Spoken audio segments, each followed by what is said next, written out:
Akhirnya pada hari Jumat 17 Agustus 1945 pukul 10 waktu Indonesia Barat, Insinyur Soekarno dan Dr. Muhammad Hatta memproklamasikan kemerdekaan Indonesia yang bertempat di kediaman Insinyur Soekarno, tepatnya di Jalan Pegangsaan Timur nomor 56 Jakarta. Upacara proklamasi tersebut dihadiri oleh tokoh-tokoh yang berperan penting dalam memperjuangkan kemerdekaan Indonesia. Di antaranya hadir para perwira peta, Wali Kota Suwiryo, Dr. Muwardi, Ibu Fatmawati, Sayuti Melik, dan lain-lain. Proklamasi. Kami, bangsa Indonesia, dengan ini menyatakan kemerdekaan Indonesia. Hal-hal yang mengenai pemindahan kekuasaan dan lain-lain diselenggarakan dengan cara seksama dan dalam tempo yang sesingkat-singkatnya. Jakarta, 17 Agustus 1945. Atas nama bangsa Indonesia, Soekarno-Hatta.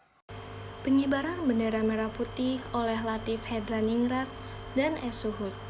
Bersamaan dengan naiknya bendera merah putih, para hadirin secara spontan menyanyikan lagu Indonesia Raya tanpa ada yang memimpin.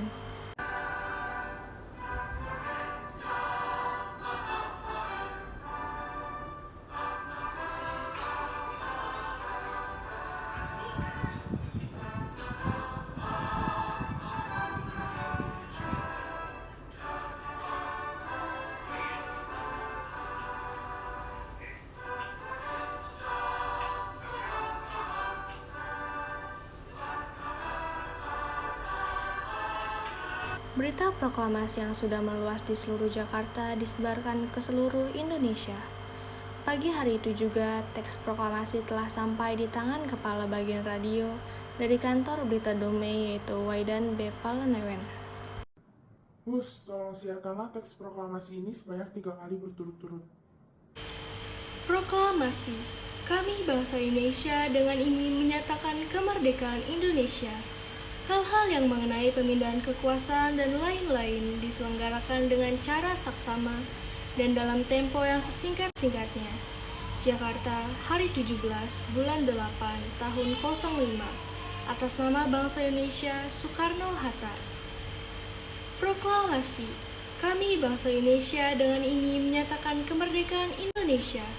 Hal-hal yang mengenai pemindahan kekuasaan dan lain-lain diselenggarakan dengan cara saksama dan dalam tempo yang sesingkat-singkatnya. Jakarta, hari 17 bulan 8 tahun 05. Atas nama bangsa Indonesia, Soekarno-Hatta. Ima suku hoso ote shishite kudasai. Waidan, bagaimana ini? Janganlah kau pedulikan orang-orang Jepang itu, biar aku saja yang mengurusnya. Kau tetaplah di sini dan tetap siarkanlah teks proklamasi tersebut setiap 30 menit sekali, sampai siaran terakhir. Baik, kau berhati-hatilah. Koko Karaderu. Dengan susah payah, akhirnya Waidan berhasil mengusir orang-orang Jepang tersebut. Hari yang berat tersebut diakhiri dengan siaran yang berhasil dari EFUS. Pada hari Minggu 19 Agustus 1945, Sri Sultan Hamengkubuwono IX dan Sri Paku Alam VIII telah mengirim kawat ucapan selamat kepada Soekarno dan Muhammad Hatta atas berdirinya negara Republik Indonesia dan terpilihnya kedua tokoh tersebut sebagai Presiden dan Wakil Presiden. Proklamasi. Kami bangsa Indonesia dengan ini menyatakan kemerdekaan Indonesia. Hal-hal yang mengenai pemindahan kekuasaan dan lain-lain diselenggarakan dengan cara saksama dan dalam tempo yang sesingkat-singkatnya. Jakarta, hari 17 bulan 8 tahun 05. Atas nama bangsa Indonesia, Soekarno-Hatta. Wah, akhirnya Indonesia berhasil mendapatkan kemerdekaan. Saya berjanji akan selalu bantu Indonesia. Setelah menuliskan ucapan selamat, Sri Sultan membuat undangan yang ditunjukkan untuk kelompok-kelompok pemuda di Bangsal Kapatihan sebagai saksi atas dukungannya terhadap Indonesia.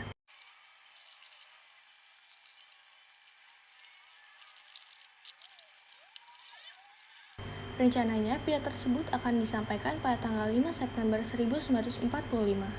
Pada hari Senin, 20 Agustus 1945, pemancar itu disegel dan pegawainya dilarang masuk. Oi, korehanan desu ka? あなたの目はどこですかこの場所は封印されていると説明しましたか Namun, para pemuda tidak kehabisan akal dan tetap menyebarkan berita proklamasi. Saya dengar tentara Jepang menyegel dan menjaga pintu masuk pemancar ya. Bagaimana ini? Apa tidak sebaiknya kita menyebarkannya melalui pers dan surat selebaran? Wah, ide bagus tuh. Para pemuda pun membuat selebaran mengenai upacara proklamasi untuk disebarkan ke seluruh Indonesia.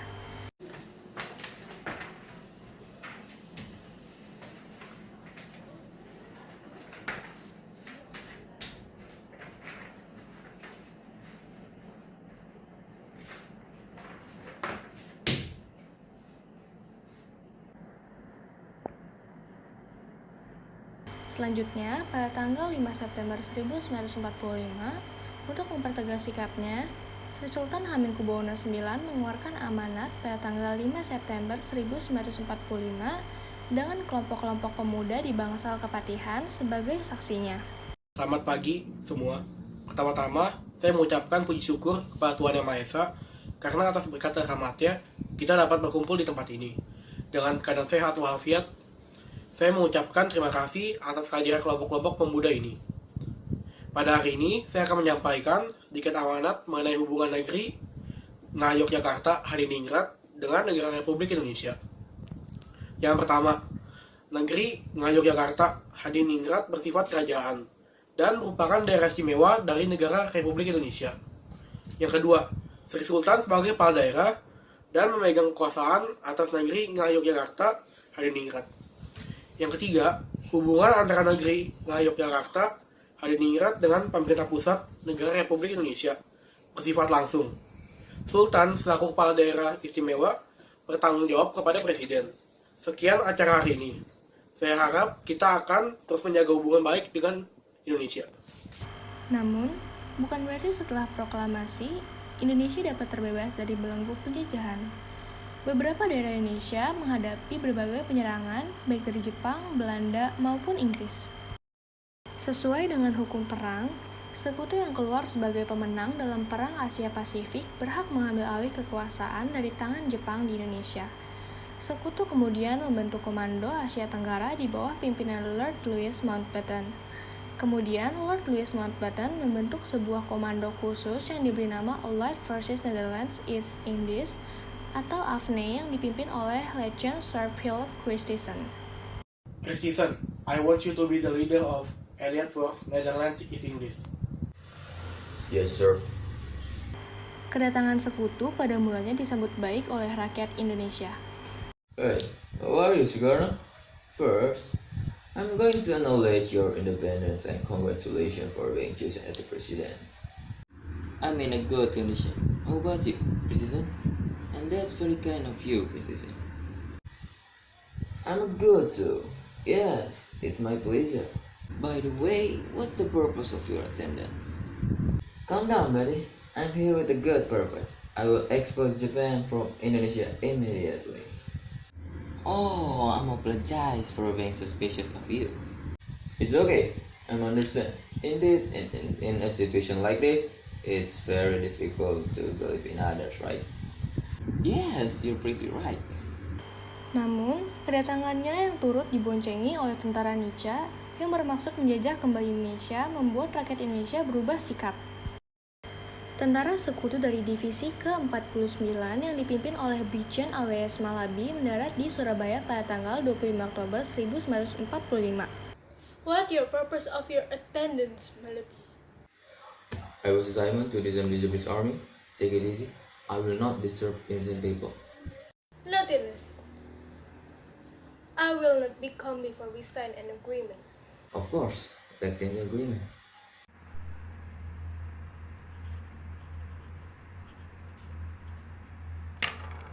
Perjanjian antara Gubernur Suryo dengan Brigjen AWS Malabi pun disusun sedemikian rupa.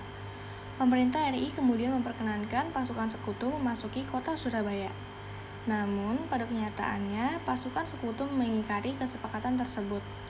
Pada tanggal 27 Oktober 1945, mereka menyerbu penjara-penjara serta membebaskan para tawanan perang dan pegawai Rapwi yang ditawan Republik. Let's get it quickly! Hey, what are you guys doing? Jalan-jalan, guys. Haha. What the? Yes, sir. Sudah itu saja kamu mereka. What are you talking about? No. More official touch with our base. Keesokan harinya, mereka menduduki pangkalan udara Tanjung Perak, kantor pos besar, gedung internasional, dan objek-objek vital lainnya. Pertempuran berlangsung hingga tanggal 30 Oktober 1945. Komandan pasukan sekutu kemudian meminta Presiden Soekarno untuk meredakan ketegangan. Presiden Soekarno, Wakil Presiden Muhammad Hatta, dan Perdana Menteri Sultan Syahrir kemudian datang ke Surabaya untuk meredakan ketegangan. Rakyatku, akhirilah segera peperangan ini. Sudah berapa banyak korban yang berjatuhan melalui peristiwa ini. Marilah kita dengan rela hati berdamai dengan pihak sekutu. Baik, Pak. Akhirnya perdamaian pun didapatkan. Presiden Soekarno, Wakil Presiden Muhammad Hatta, dan Perdana Menteri Sultan Syahrir pun kembali ke Jakarta. Namun, tak berselang lama setelah ketiga tokoh tersebut kembali ke Jakarta, pertempuran kembali meletus dan mengakibatkan Malabi terbunuh. Tentara sekutu yang marah pun mendatangkan satu divisi di bawah pimpinan Mayor Jenderal Mansur dengan jumlah anggota sebanyak 24.000 orang. Take out the ultimatum right now. Yes, sir.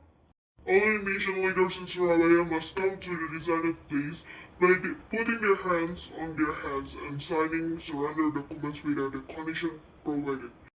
They must arrive no later than 6 on November 10, 1945. Sedangkan di sisi lain, Apa-apaan mereka semua? Ini merupakan sebuah pengkhianatan. Kita harus lebih cepat. Pertama, kita harus membutuhkan pemimpin untuk memimpin kita. Apa kalian setuju dengan Soekarno? Ya, kami setuju. Baik semua, yang harus kita persiapkan adalah kita harus mempersiapkan diri untuk menyerang pihak sekutu besok. Apakah kalian masih memiliki persediaan senjata? Ya, kami memiliki banyak senjata. Kalau begitu, bagilah kelompok dan datanglah ke tempat-tempat yang sudah mereka siapkan secara terpisah. akhirnya pada tanggal 10 November 1945 terjadi perang besar-besaran yang menelan korban jiwa yang sangat besar dari kedua belah pihak. Peristiwa dahsyat 10 November kemudian diperingati sebagai Hari Pahlawan oleh seluruh rakyat Indonesia. Pertempuran di Ambarawa terjadi pada tanggal 20 November 1945 hingga tanggal 15 Desember 1945. Pertempuran Ambarawa dilatar belakangi oleh insiden di Magelang. Setelah Brigade Artileri dari Divisi India 23 mendarat di Semarang pada tanggal 20 Oktober 1945, mereka membantu dan mempersenjatai para bekas tawanan. Tindakan itu kemudian menyebabkan pecahnya pertempuran hebat antara TKR dan Sekutu. Pertempuran baru berhenti setelah Presiden Soekarno dan Brigadir Jenderal Bethel datang di Magelang pada tanggal 2 November 1945. Need to make small talk. Let's sign the agreement immediately. Yeah, I know. Where is the agreement? This is the agreement. Sign it quickly. Rupanya, perjanjian tersebut diingkari oleh pihak sekutu, maka tanggal 20 November 1945 pecah perang dahsyat antara pihak sekutu dengan TKR di bawah pimpinan Mayor Soemarto.